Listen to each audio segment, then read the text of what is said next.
Hello everyone, welcome back to my channel. My name is David and I'm known as on the internet as Unity Freedom. So today I have a topic to talk about because it's something I've seen on the internet, and it comes in a question as how do I accept fully other people's behavior? You know, these days you'll see a lot of people, there's a lot of bullying, there's a lot of putting people down, shaming, there's a lot of persecution, with a lot of ridicule. You probably experienced some of that yourself. So how do you fully accept who they are? Because that's a question I see often people ask on the internet. So we're going to discuss this, and I'm going to share my insights and my experience, how I overcome myself so I can accept those people's behavior unconditionally. If you're interested in listening to my talks more, stay tuned. I'll be back after this short introduction.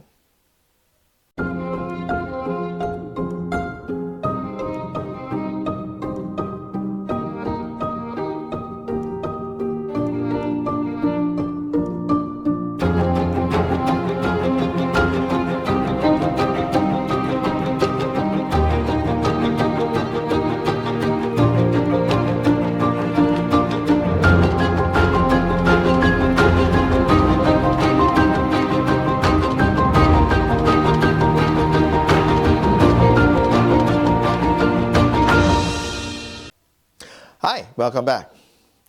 So I'm sure that a lot of you probably experience this situation where you express something or you do something, and then all of a sudden people would criticize you, would say many bad things about you for no reasons whatsoever. And sometimes it's for something that you said that's not to what they like to hear. So today I'll be talking about why they do this, and it's why they're doing this to you, and hopefully you have a deeper understanding after I finish sharing my insights to you. So remember a few times that I talked about our natural state? Our natural state is that we are all connected beings. We're all connected to the whole. And we're all connected to our higher selves. And if we're all connected, we can't really see any difference whatsoever. We may have unique characteristics and unique gifts, but we wouldn't see each other as enemies, as someone you need to punish, you need to discipline, because we're all connected together. Because what happens if you discipline someone, or you criticize someone, or you blame someone when you're connected? You're actually blaming yourself, disciplining yourself, and hating yourself, because you're all connected together. Now, what happens when you're not connected with other people? When you're not connected to other people, you become a little island, and you're on this little island all by yourself. So when you're not connected to other people, how do you actually start talking or connecting with other people? You think about this. When you're connected to other people, you're actually seeing the other person's higher self. You see it, you connect to the other person's higher self because you're connected to your own higher self. When you see your higher self, you're actually able to see other people's higher self as well. And this is actually spoken through by Jesus 2,000 years ago. When he asked Philip, do you know me? Do you know me, Philip? And Philip was talking about Jesus, but it wasn't talking about the inner Jesus. Philip was talking about the outer Jesus, the outer image of Jesus. And so Jesus was saying to Philip that, well, if you truly know me, you would have known my Father, which in this case is Jesus' higher self. So what Jesus was implying, was testing his disciples, is you can talk all about oneness. You can talk all about connectedness. You can intellectualize oneness. You can intellectualize connectedness. But you cannot intellectualize experience. Seeing yourself, seeing your higher self, seeing the Buddha nature is a mystical experience. It's an experience that you receive from your higher self. Once you see your higher self, it's not too difficult to see other people's higher self. That's why that when people see their own higher self, their own Buddha nature, they no longer need to judge other people. Because they can see truly, oh, okay, I see your higher self. I understand your situation. I understand your condition. So I don't need to guess or speculate what happened to you.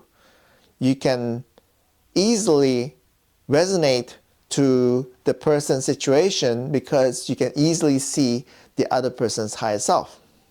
So this is a mystical experience. It's not something that you can actually physically see, but you can sense it in your heart. But when you are disconnected, when you're separate from the whole, then you can't really see your own higher self. You cannot really see the other person's higher self. So how do you actually connect with another person? Let's say you meet Joe, and you look at Joe, you don't know Joe because, well, you can't really connect to Joe's higher self. So what do? How do you talk to Joe? What you usually do is you create a mental image of Joe. You create in your mind a mental image of Joe. And you feel that mental image with your consciousness, your psychology. Well, often it is your unresolved psychologies. You paint the profile of Joe with your unresolved psychologies. So you expect that Joe wouldn't say this, wouldn't do that. If you really hate people scratching their head like this, then you expect Joe wouldn't scratch his head. Because if Joe scratched his head, it would really tick you off, get you to react. Or you don't like Joe drinking coffee. You have this image in your mind that Joe doesn't drink coffee, but then when you see Joe drinks coffee, you get upset. But do you really, at that point in time, really know Joe really well? Without even meeting the person? Often we talk to people online. We never meet them. We never see them in face to face. We never have FaceTime with them. And yet, all of a sudden, when you talk to these people online, on the forums, anything you get upset by the person's way of expression, you immediately go into a tirade like, oh, Joe is such a bad person. Oh, I know in my experience, Joe if Joe behaves like this way, he must be a sociopath because he has no compassion, he has this and that. But really, is it the person who's blaming Joe, is it really Joe that's being blamed? Or is it because the mental image that the person has in his or her mind about Joe does not align with the real Joe? And it is often the case. When you create a mental image of someone in order for you to interact with that someone, that is just an approximation of what you think that someone is. Because you haven't met that person, you may meet the person online or through a correspondence or through email, but you never met actual physically that person. So you have to create a mental image in your mind approximately what that person will act like, be like, based on your experience and your assumption of what that person is. But it's not an accurate assumption. As you get to know the person more, you fill in more of the blanks and remove the false assumptions of the person.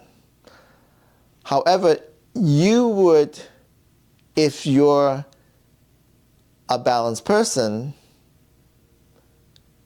gradually remove the false assumptions in order to get an accurate image of Joe. But it will never be an actual image of Joe because it's still a mental image in your mind.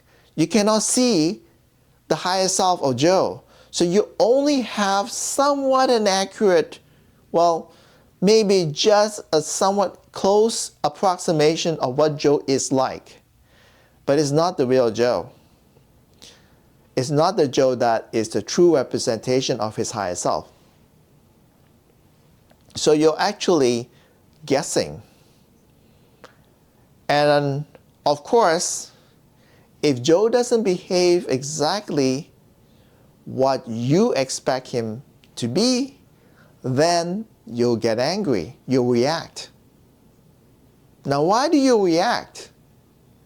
Because you created Joe in the mental image from your unresolved psychologies. Now, the Buddha calls it samskaras. The samskaras are your behaviors from past lifetimes or from past traumas that you have taken on, the unresolved psychologies. And of course, these unresolved psychologies, you don't want to have them come up all the time when you speak to people. So you paint the image of the person with many of your unresolved psychologies. That person, Joe, should not do this, should not do that. He should do this, he should do that. Because if Joe is doing exactly what you have in your mental image, aligns 100%, you would have no reaction at all. Oh, great, Joe is my soulmate. He just fills in the blank. He's perfect. He's just my soulmate.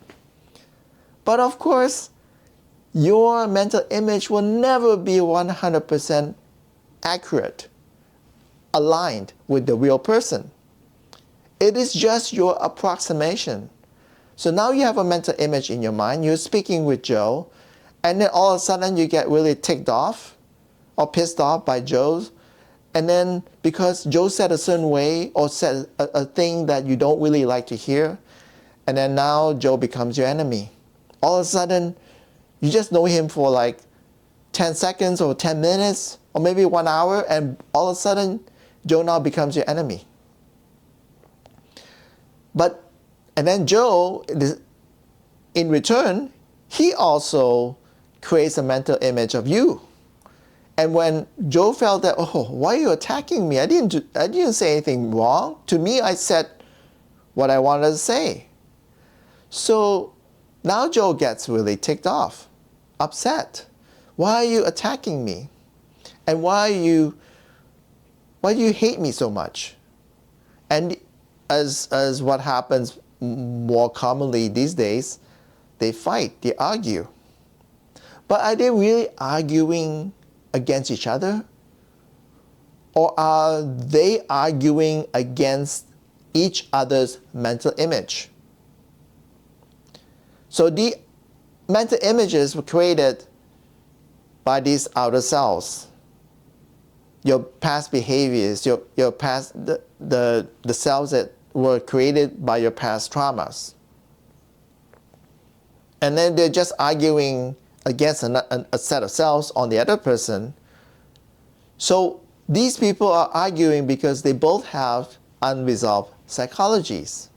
Because they're not connected, their sense of reference or frame of reference of a person is based on the mental image that they have inside their mind.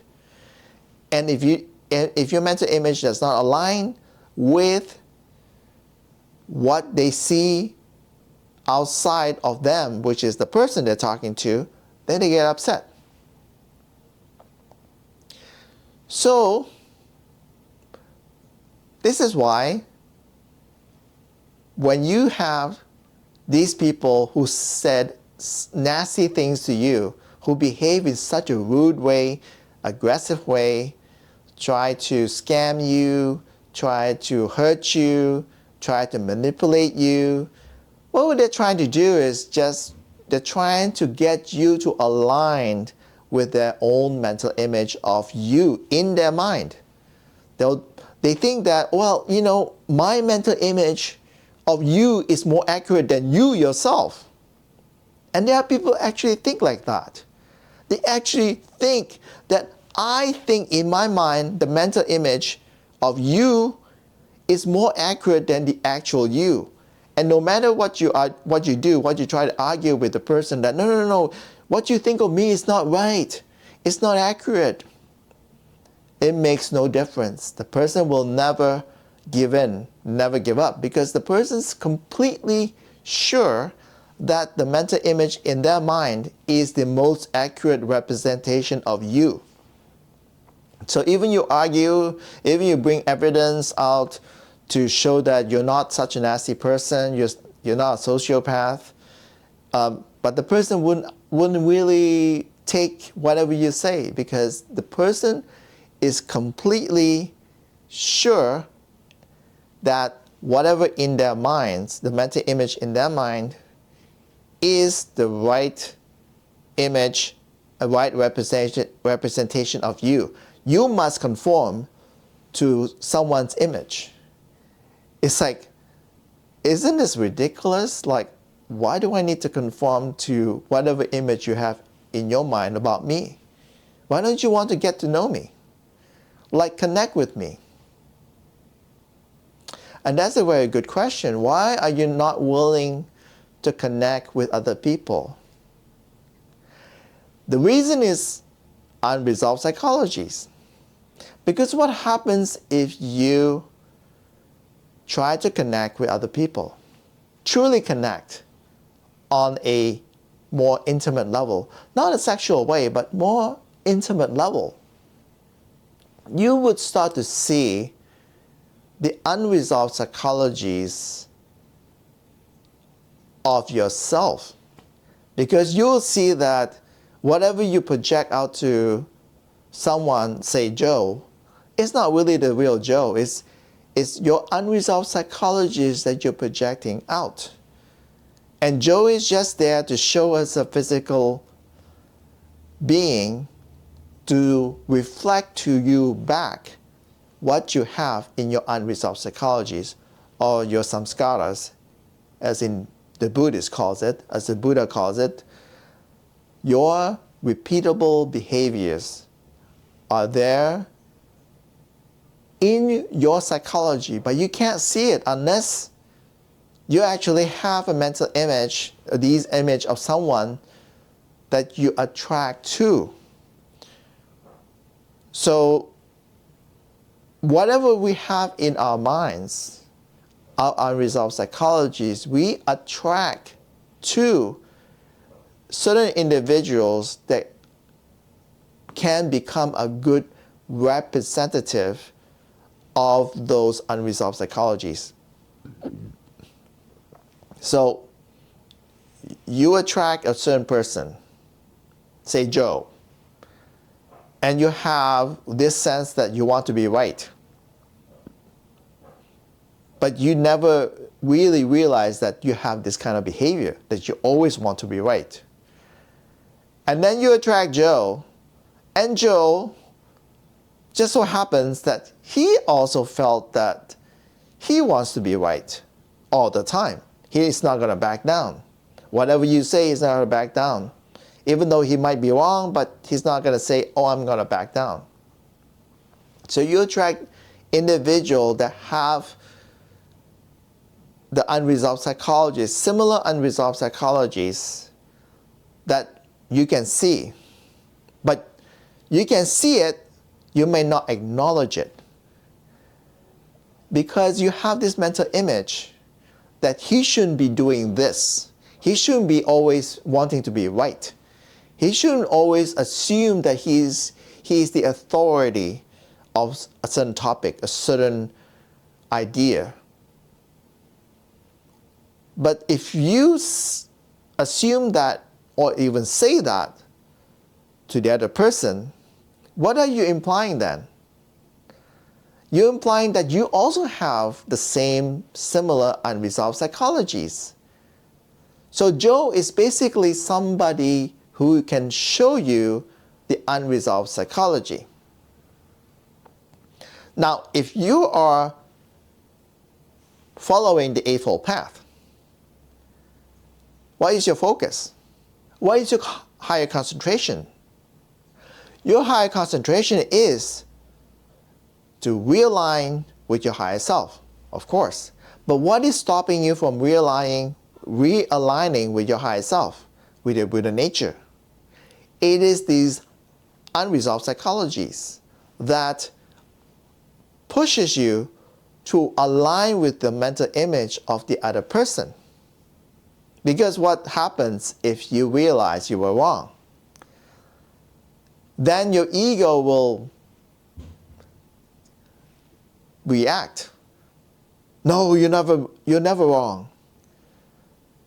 That's whatever who's tell you that you're wrong is wrong. I'm never wrong. The ego is never wrong. So the higher concentration, the higher focus is to focus back to the question, why do I always want to be right? Why do I want to always be victorious? Why do I always want the outcome to be favorable to me? When I'm talking to Joe, why am I arguing with Joe? Why am I condemning Joe? Then you add this question, but I only know Joe for like a minute online. And all of a sudden, after like 10 minutes talking to him, we disagree so much that I think Joe is wrong. I think Joe is a sociopath because he sounds like he's he doesn't have compassion. But I do have compassion. But you see, every time you pick on Joe, all the things you pick Joe on, those are the unresolved psychologies that you have in yourself. Because what did you do? You created the mental image of Joe using your unresolved psychologies, what Joe should do, what Joe should not do. And now you're pointing him out that he's doing all these things. He must be a bad person. But really, you never met him. You never have FaceTime with him. So how would you know everything that he's doing is wrong? So it has to come from somewhere. Your conclusion has to come from somewhere. And that conclusion comes from your unresolved psychologies. Now, if you put your higher effort and your higher concentration on resolving these psychologies, and then you're clear of the psychologies, and then you see the Buddha nature in yourself, and then all of a sudden Maybe you meet Joe again, somebody like Joe. And then you see the psychology on the other person because you see the Buddha nature on Joe. You see, oh, he has some unresolved psychologies that I used to have. So would you react to Joe when Joe feels that he has to be right? You will look at Joe after you reconnect with your Buddha nature, and you will realize, well, Joe is only criticizing me, putting me down, disliking me because it's not coming from his Buddha nature. It's not coming from his higher self. It's coming from his unresolved psychologies because he continually paints a mental image of me instead of connecting with my higher self and getting to know my higher self. But no, Joe decided, I'm not going to connect with your higher self. I'm just going to connect with my mental image, my ego, and my ego tells me that you're a bad person, you're a sociopath. And then now it's Joe's turn criticizing you because you're just expressing, you're minding your own business, you're expressing, but then you upset Joe. So now you can say, but I have nothing, no animosity towards Joe. Joe has a lot of animosity towards me because he's basing his anger, hatred, and agitation on the mental image that he kept putting on, that he kept holding on to in his mind. Whereas I don't have any mental image of Joe. I see Joe as Joe is. I see his higher self. I understood his challenges, his holding the mental image. So why would I be angry at Joe? All I see is Joe arguing, harassing, not me, but a mental image of me. So why would I be angry at Joe? I would accept Joe as my brother. Because when I see Buddha nature in myself, I will see Joe as my brother. I will see him as a spiritual being. But I do not accept his ego. Because it is his ego, his outer selves, they're judging me. They're condemning me. And this is the same as in real life. If you go to real life today, and you talk to people, most of the time, people are not talking to your higher self. They can't really see your higher self. Because if they can't see truly your higher self, because they see it in themselves, they wouldn't argue with you. They may disagree with you. They may not agree with some of your points. That's fine, but they wouldn't go into some kind of egotistical condemnation, trying to punish you, hurt you, or maybe kill you. Because they're not using the mental image that they form in their mind of you. They're actually able to see the higher self in you and then get to know you deeper by connecting to you more and more, getting to know you. And this is what actually Jesus, 2,000 years ago, and the Buddha also on his disciples, always testing his disciples, do you know me? It's really simple. Do you know me? If you really know me, then you actually fulfilled the process of what the spiritual path is. The process of the spiritual path is really simple. It's not some kind of magical thing. You have to be able to see auras, do magical tricks, do this dog and pony show. No, it's about your ability to reconnect with the kingdom of God within you, or the Buddha nature that is in you. And once you connect, then you are a connected being. You see everything as connected as one. Now, initially, you might have a lot of these outer selves, but because you're a connected being, all of a sudden, you're not really meeting people or judging people, or meeting people and not judging by their appearances from your mental images of them, but really getting to know them. When you disagree with them, you can see that it's because of their level of consciousness. They may be somewhat lower than you, maybe a lot lower than you. But you will not condemn them or judge them like that. You will just be compassionate. You have an open heart. You see, okay, my brothers and sisters, they're at this level. What can I do to demonstrate to them that they can rise higher or rise above their level? And sometimes what you do is you would challenge them.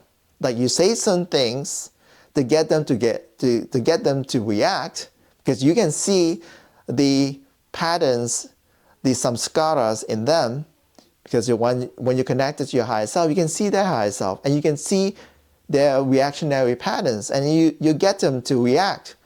But when they condemn you, when they ridicule you for your expression, for you trying to help them see their samskaras, their other selves, you would forgive yourself.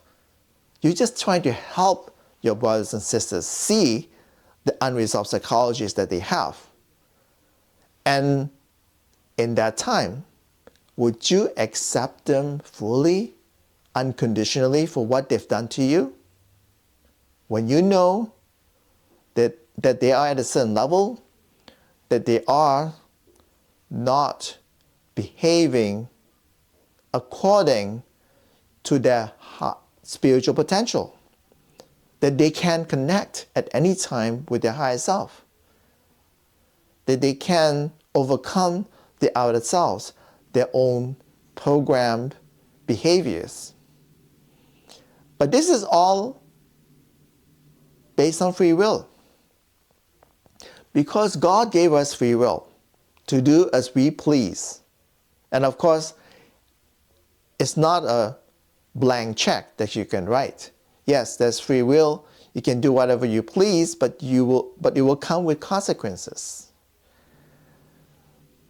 But when God gave us free will, we can freely do whatever we want. And which means that many people are free to attack you if they please, if they like. If they don't see you aligning with their mental image of you in their mind, then they'll attack you, condemn you, ridicule you, put you down, call you with all kinds of names. But you see, they have that free will right. And of course, it comes with consequences later on for what they judge you. But at least you understand, and you have to accept this. Part of the process of accepting people fully is to first accept that God's free will is really free. And this is many of the challenges that many people go through, because one of the things that God wants you to understand is that His free will is really free. Allows people to use their free will, make the mistakes, and then having them become conscious of the mistakes and correct the mistakes. And then from there, when they correct the mistakes, they can grow. That's the beauty of free will. You cannot be a good artist or a good tennis player if you don't make a mistake. You make a mistake, you correct your mistakes, and you become a better tennis player.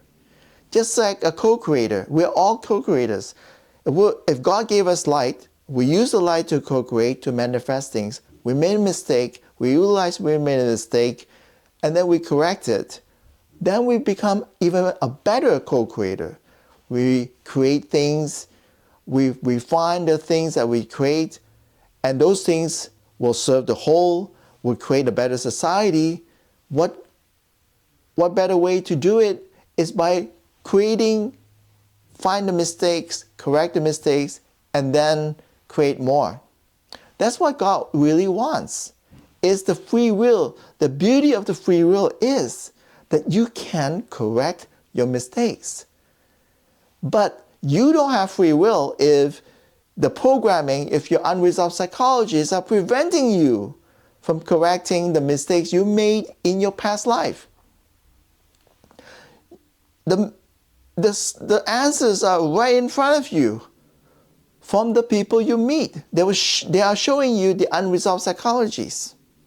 But instead of seeing the unresolved psychologies, okay, seeing the mistakes, correcting it, and then you move on, you condemn people for showing you the unresolved psychologies right in front of you. And then guess what? How could you resolve your psychologies if you keep condemning people for them being the bad person by showing you your unresolved psychologies that you need to resolve? So, truly, everyone are your potential teachers. They're here, they connect to you, they're showing you the unresolved psychologies that you have in you that causes you not to be able to reconnect back with your higher self. Because you cannot serve two masters. You have the ego and you have the higher self. You have to make a choice. You have to make a choice, but in order to make a choice, you have to allow yourself to be given that choice by motivating yourself to resolve the psychologies that kept you away from oneness, away from your higher self. And the Buddha's Eightfold Path and Jesus Christ's original path allowed you to reconnect. That was their desire. The path isn't difficult. It's very difficult to resolve unresolved psychologies and to overcome traumas. If you need help, you need professional help, you seek someone who is a spiritual person who understands this, who understands that in order for you to heal, you must resolve psychology. It could be any method, EFT, EMDR, balancing chakras, auras, whatever. As long as the person who is helping you heal focuses on resolving your psychology and then helping you reconnect back to your higher self. That is the person that can help you heal. If you cannot find that person, you can always ask your higher self. Reconnect back to your higher self. Ask for how it can be done. But by maintaining the mental image of someone else you haven't met, or even you met, and then you talk to the person, you're not even talking to the person or connecting to the person, you're connecting and talking to the person that is in your mind, the mental image of the person. It's not going to help you to resolve psychology, because all you're doing is you're comparing that person with the actual person. And if the actual person is doing something a little different than your mental image is, you expect from their mental image, then all of a sudden the relationship is not going to be productive. You're going to start blaming someone, which often be the person that you're talking to. So hopefully today I give you some hints, some insights of what I think, how you can fully connect and accept the other person, is that free will is free. It's unconditional. There are no conditions in God's free will. So how do you love unconditionally of another person? If you love them for who they are, which is they are spiritual beings, and that if they can see your higher self, great. But if they cannot see your higher self and they are attacking you, hurting you, just forgive them. The person that is only seeing you based on their own mental image, because they are unwilling to resolve psychologies of themselves. Because one day, if they do resolve the psychologies and reconnect back to their higher self, then when you meet that person, that same person again, it will be a completely different person. But until that time comes, you just forgive that person, accept that person for who he is, and forgive that person unconditionally, because now you know that the reason why the person is condemning you, is hurting you, is doing many nasty things to you, is because that person is unwilling to resolve his or her unresolved psychologies, and then unable to connect to their own higher self and only see you as a mental image of their own unresolved psychologies. So what is there to hate these people? What is there to unforgive them? Because they're stuck in their own prison. They cannot be free from constantly hating you, constantly being angry at you, because they are. Even they're not even seeing you, they always think about you, because it's a mental image of you, and they always constantly think of you again, on and on and on. It eats them. They're the one that's suffering, not you. Once you forgive, you let go. Once you unconditionally forgive, you're free of that constant analysis of that mental image, because you are accepting the person for who he is, not the mental image. And when you let go of mental image, you are free. All right, thank you for listening to my talks. And as usual, please subscribe to my channel. This is David. Until next time, this is David saying goodbye.